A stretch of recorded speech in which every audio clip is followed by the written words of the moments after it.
Good evening, everybody. If we could get you to take your seats, we'll go ahead and start the meeting.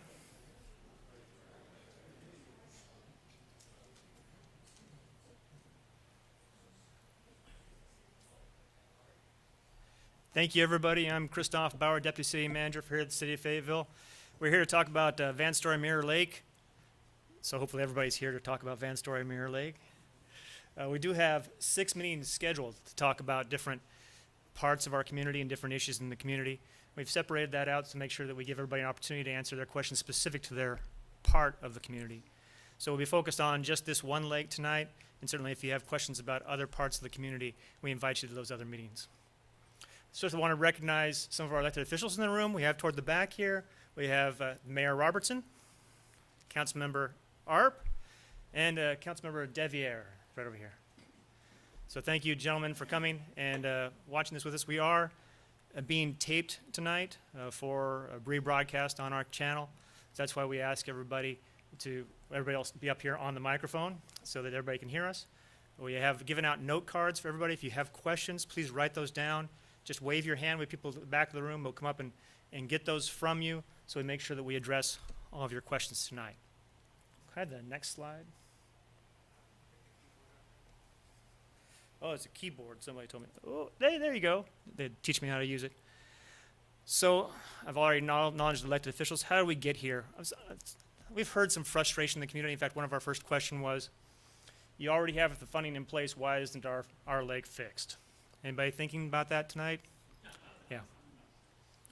One of the big challenges we have with this is that we actually have 55 dams in the community. 55 dams in the community. 6 of them are maintained by the city. 4 of them are maintained by PWC.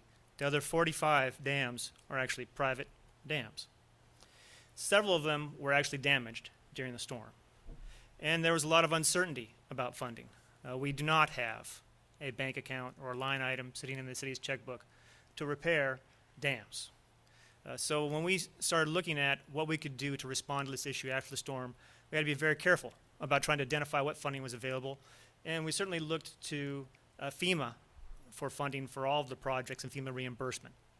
That reimbursement is only available when the city actually has a role in maintaining the asset and it is a public asset. This actually, the dam here at Mirror Lake, is one of the few that was damaged and is clearly something that the city has been maintaining over time. The current policy we had in place, however, regarding the city's role in taking care of, maintaining, improving private dams, because believe me, we've had a lot of those 45 dams that have had damage before this storm, and the city council has had to struggle with the question about what the city's role is in addressing private dams before. And we had a policy in place that said that we did not have public funding that would be provided to repair private dams. So we had to have a conversation with the council and with federal regulators about what funding was possible, how we could secure that funding, and then what the council's policy should be regarding the use of that funding.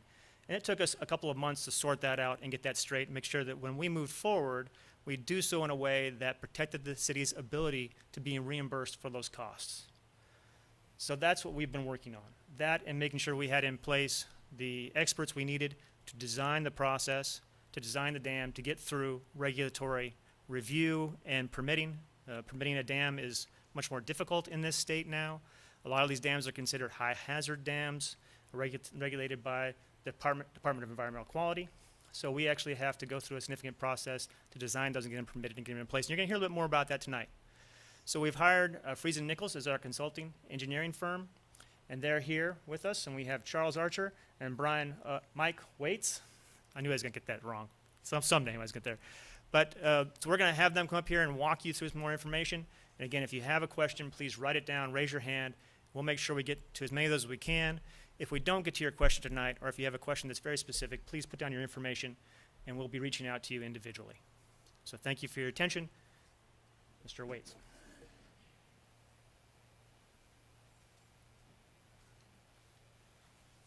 Thank you, Christoph. Thanks for all of you coming tonight. I really appreciate you showing an interest in this project that's in your neighborhood. We have a short agenda tonight. And it's going to be three parts. One of it is Christoph mentioned they passed a new dam policy ordinance. I want to tell you how Vanstory Dam, Mirror Lake fits into that ordinance.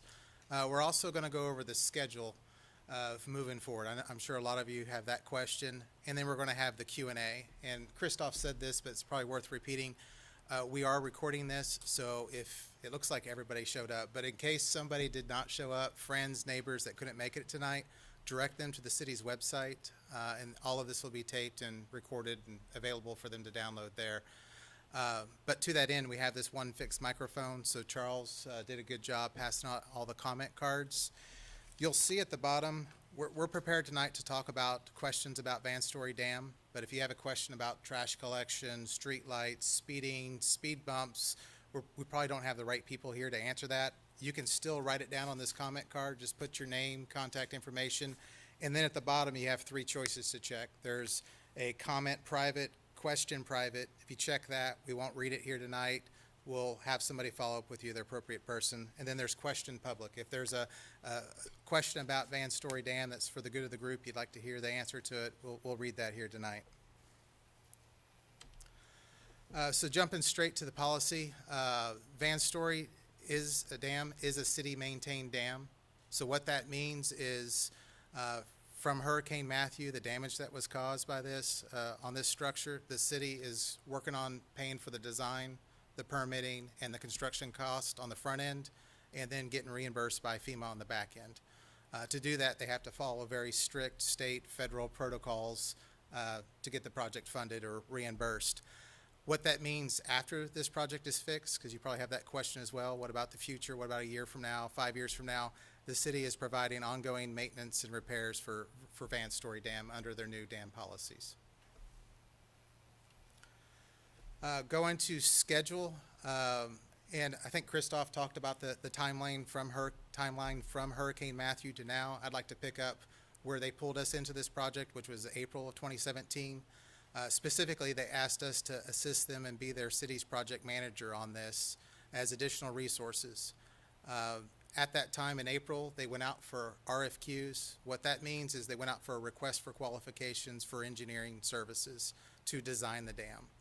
I know a lot of private homeowners, you may call up a contractor, get a couple of quotes, and you go. The city has very strict state and federal procedures of how they have to hire people, engineers, contractors, so they have to do it in a very transparent, consistent format way, consistent time frame.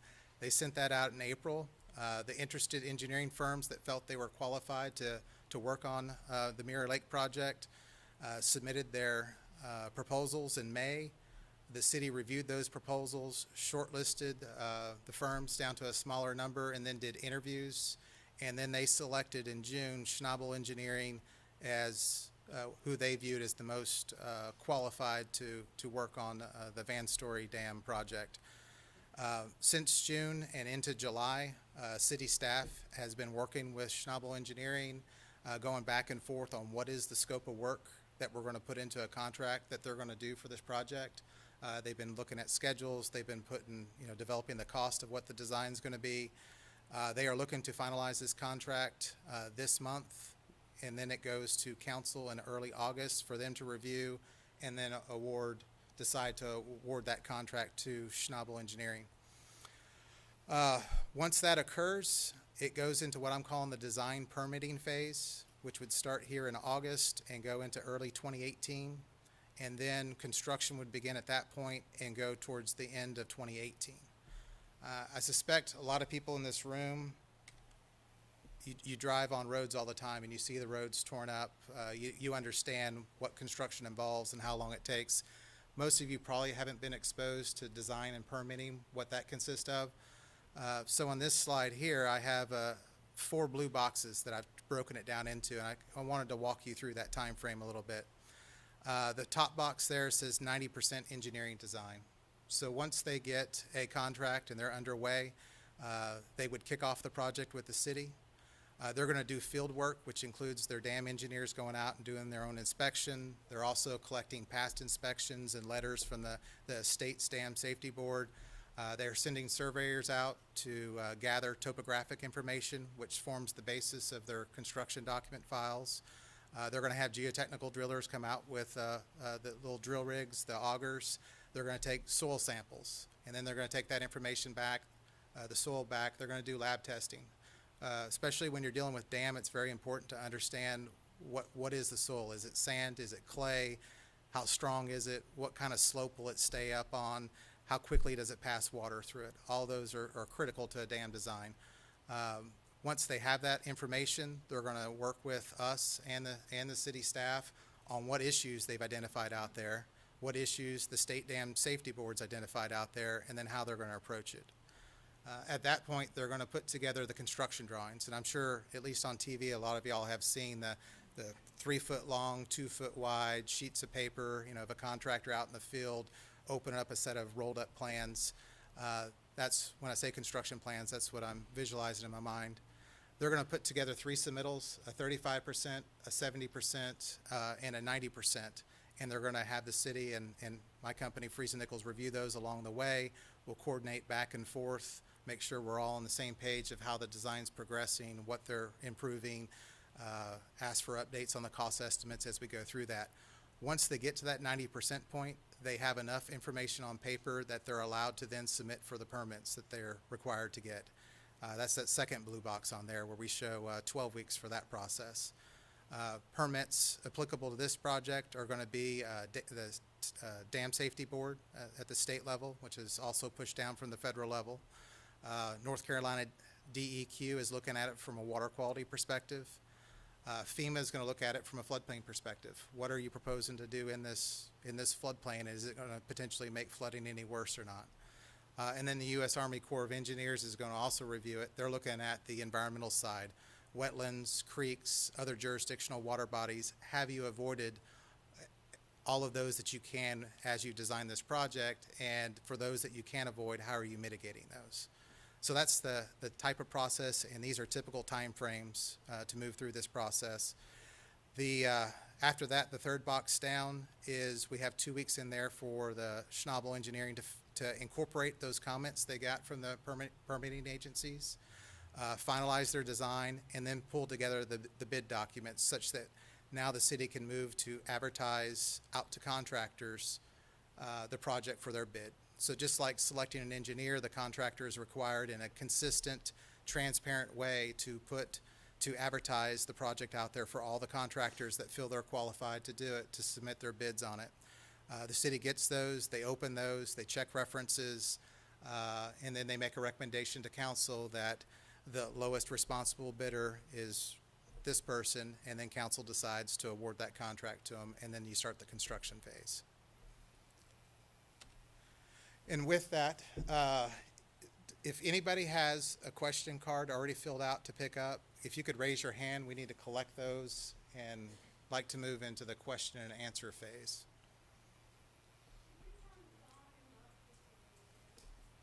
I'll get a little closer. Is that better? All right. Have you already gotten a bunch? Okay. If anybody has any other question cards that need to be picked up as he's reading these, just raise your hand. Myself or somebody else will stop by and grab those.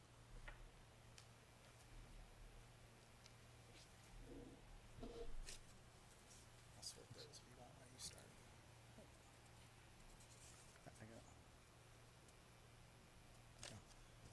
All right, good evening. Thank you all for coming out. As Mike mentioned, my name is Charles Archer. I also work for Freese and Nichols, and as Mike mentioned, we're one of the project managers for this project.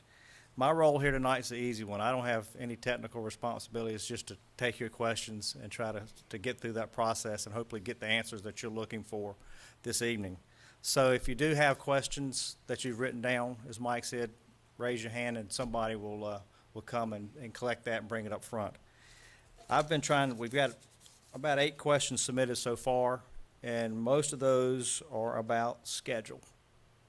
And Mike showed you some slides on the schedule. And then we've got some others that are more specific. So let me go through some of these questions about schedule. So the first question is, can we get the dam replaced sooner than October 2018? Please make sure no delays. Mike, you mentioned schedule. Do you want to just kind of reinforce that point? Yes, so what, right now, the city has put into or what they're working on the contract with Schnabel is as aggressive as a schedule as we feel they can. It is faster than a project like this typically would be done. But we're going to be looking throughout the entire project to, one, manage them to that schedule, but two, we're going to be looking for opportunities, partnering with them. How do we get this done as quick as we can?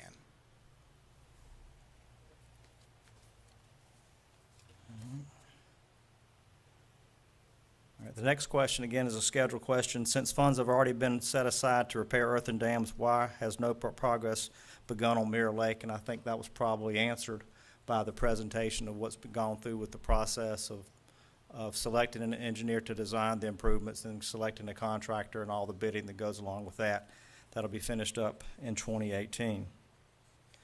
And the next question was, again, about schedule. How can we get the road/dam repaired sooner? Hopefully that's been answered here as well. Next question is, will the city remove the sandbar that developed when the Morganton Road washed out in Hurricane Matthew? Rob, do you want to take a shot at that? Okay. All right. The question is, will the city remove the sandbar that developed when the Morganton Road washed out in Hurricane Matthew? Morganton Road washed out. That is not related to this one. Right at the moment, we do not have a plan to address it. And by the way, I'm Rob Stone. I'm the Director of the Public Services Department. Used to be the Engineering and Infrastructure Department. We will look at that as we move forward, but right at this time period, we do not have a plan to address that. Thank you, Rob. It's another dredging question. It says, will the lake and ditch/creek be dredged as part of this project?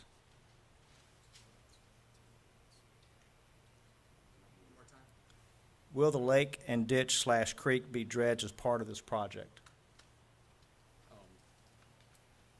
Again, that will be part of the study. Once the engineering firm comes in for design, that will definitely be part of the study. They look at it, what needs to be done as we move forward with that. So that will be part of the initial study.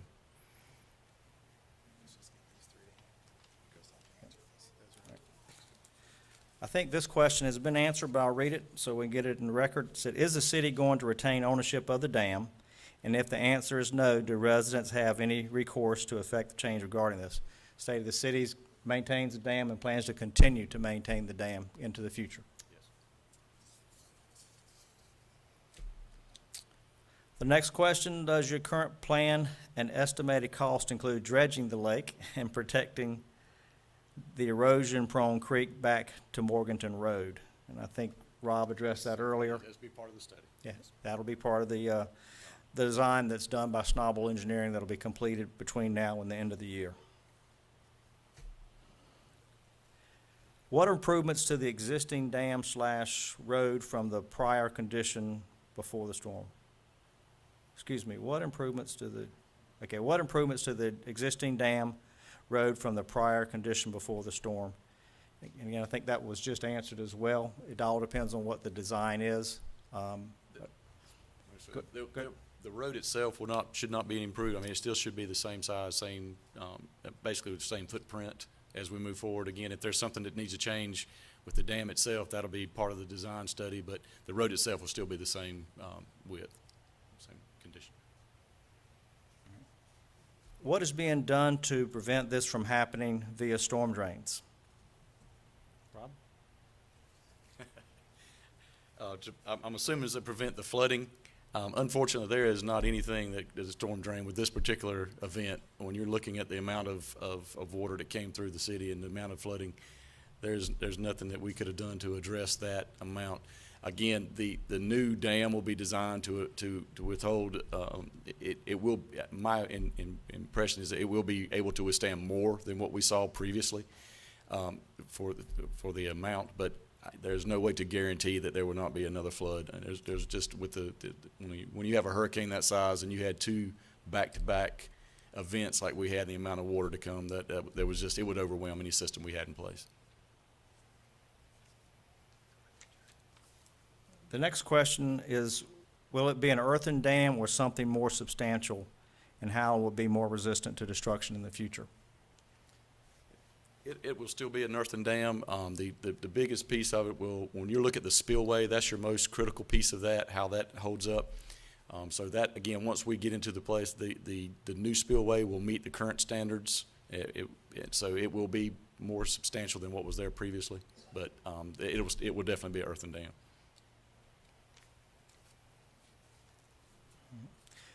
The issues associated with excess runoff, including sediment, into Mirror Lake and its, thank you, is relatively new phenomenon in the last decade or so. What's being done to analyze and address the root cause of the floods in recent years, to include 3 severe floods since April 2014? Thank you for your consideration. Good question. Can I see that real quick? Just there's a lot going on there. One of the things the city is looking at doing is we're doing, we have reached out to industry. We have asked for some opinions on how to handle what's going on. We're looking at doing a master plan that'll be a little more substantial. In the past, what we have done to address flooding is we have looked at each individual watershed separately at a time. Fayetteville's unique is we have actually, because of our proximity to Cape Fear River, we have 15 watersheds, separate watersheds in the city.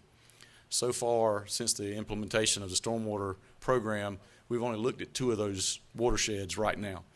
And those 2 watersheds have generated over $33 million of projects apiece. So you can start seeing the amount of, when you start looking at this, how big of an issue stormwater is. What we're looking at doing is maybe looking at a bigger piece. Instead of doing one watershed at a time, look at a section of it at a time and see what the industry can help us with, a better way of understanding what's being done in other parts of the country. So the sedimentation, unfortunately, that's part of our soil condition that we have in this area. And when you have the soil we have and just natural flow of water, it moves the sediment from one area to the other till it gets to a place where it sits. Again, this particular area, once we get into the level where we're actually at the design phase, that'll be one of the things we look at to maintain what we need to do to maintain that lake, and that sedimentation we looked at there. There are master plan, part of the master plan is looking at sedimentation that we're dealing with in other places, so there may be some opportunities to do some stuff to prepare for sediment as it moves in. But again, as we move forward with that, that's one of the items we're definitely looking at. I think I got everything on that. Thank you, Rob. Okay. This one we may or may not be able to answer. It's related, but it's traffic related. How will school traffic be handled for the year? There's not a safe way, i.e. traffic light, to get in and out of the neighborhood. That'll be more for transportation officials. Okay. But we'll work with them to determine the best way. All right, we have your name and contact information. That specifically will be followed up with you on that as well.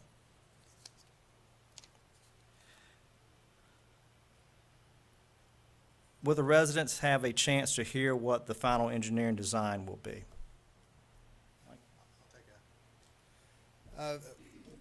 On www.fayettevillenc.gov/roads, we're going to have weekly updates on that. So if you go to that, you'll see a lot of the road washout that we're helping to manage, like Shawcroft and Offing and North Cool Spring are on there.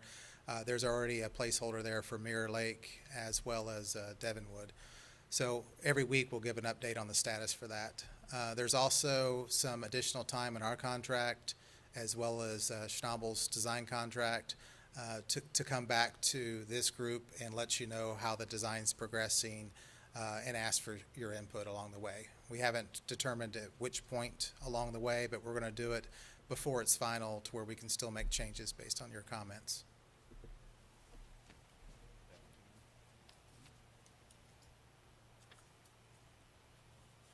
Question for you, Christoph. How much, if any, are the city's budget reserves from FY 2017 or 2018 is being utilized to complete the repairs, specifically federal versus state versus local dollars?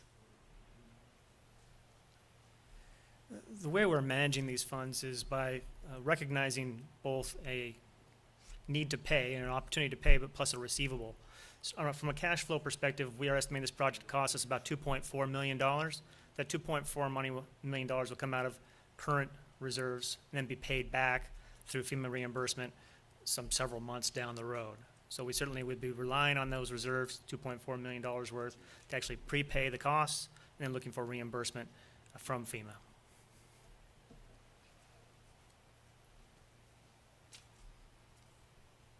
Next question is, have you not already contracted with someone to clear the creek? And I think that's been addressed as well, or does that need more clarification? Yeah, on this particular one, I don't think it's a part of the It's not.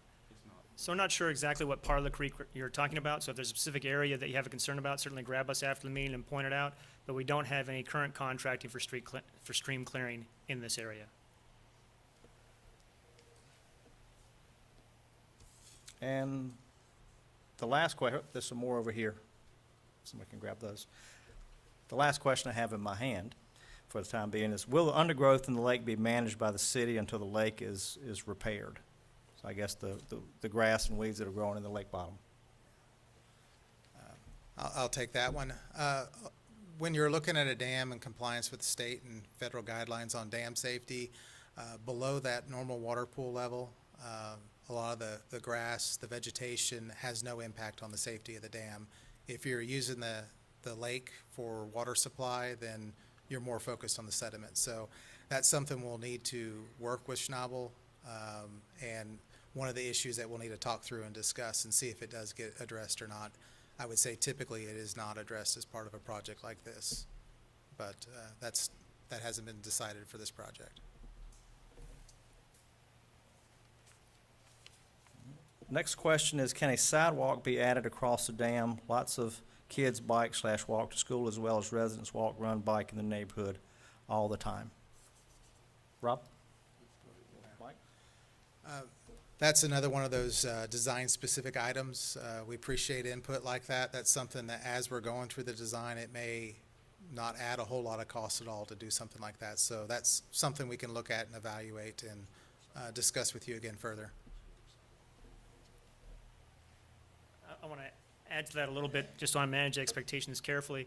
What FEMA will pay us, reimburse us for, is replacing exactly what was there, unless there's a specific permit requirement that it be at a higher standard.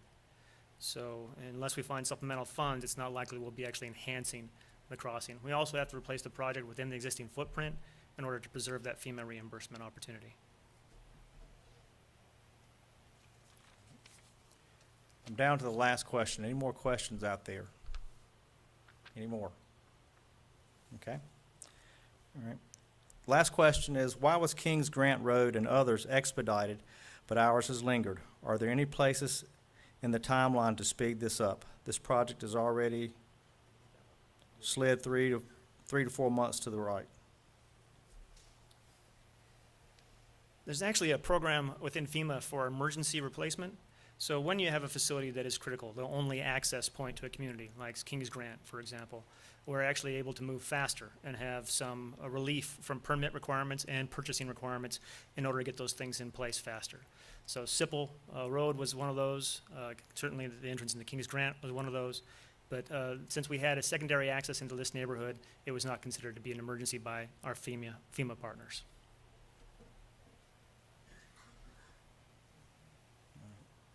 Very good questions. Are there any more questions out there? So raise your hand. We don't want to overlook you. All right, if you have one walking out the door, please write it down and leave it with a staff member or one of us, and we'll make sure it gets into the hands of the city and you get a response. And there are a few that were private, and those get responses. So thank you all for submitting your questions this evening. And as Mike said, there'll be progress meetings held as this project gets into design. But between now and then and even beyond, please go to the city's website, fayettevillenc.gov/roads, and you'll see a list of projects, and you can just click on Mirror Lake, and it'll give you that's updated weekly with status reports on what's going on. So with that, thank you all for coming out this evening. We do appreciate your input, and appreciate you sharing your thoughts and ideas, and we'll be looking for more input from you as this project moves along. Be safe going home. Thank you.